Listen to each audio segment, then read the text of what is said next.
진단키트 등 의료용품을 만드는 강원도 춘천의 한 바이오 기업입니다.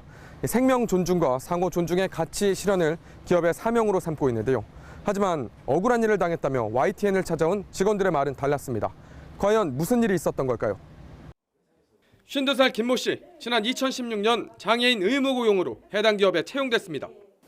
생산관리실 회계 업무를 맡았는데 문제는 업무 환경이었습니다. 사고로 왼쪽 다리가 불편한 지체장애인인 김 씨가 다니기에 너무 가파른 계단과 통로.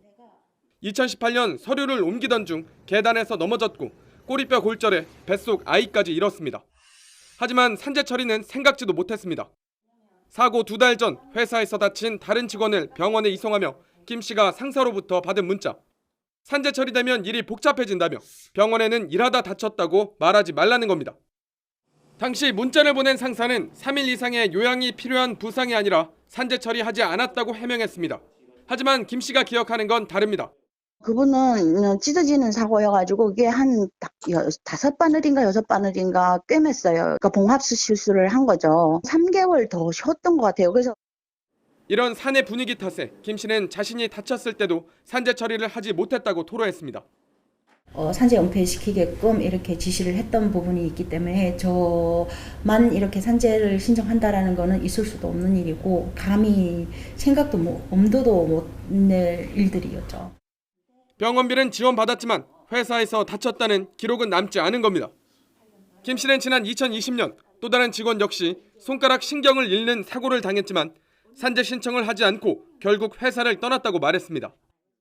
손 관련돼서 의료보험 처리로 해서 내 보험으로 하라는 얘기가 있었어요. 근데 그렇게 하게 되면 산재를 안 되고 내 질병으로 빠진단 말이에요. 왜 그렇게 해야 되냐 얘기하니까 돈 안 들어요 이렇게만 얘기해버리니까 되게 웃긴 거죠.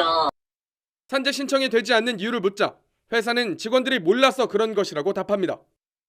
산재가 왜 그 전까지 몰랐던 거예요. 사람들은 산재하면 회사적인 부담이 있다든가 이런 게 몰라서 못하는 거잖아요.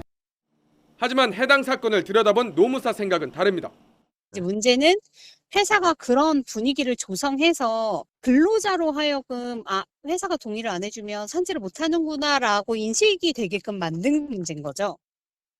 현행법상 사업주는 사망 또는 3일 이상의 휴업이 필요한 산업재해 발생 시 1개월 이내에 고용노동부에 조사표를 작성 제출해야 한다고 명시하고 있습니다.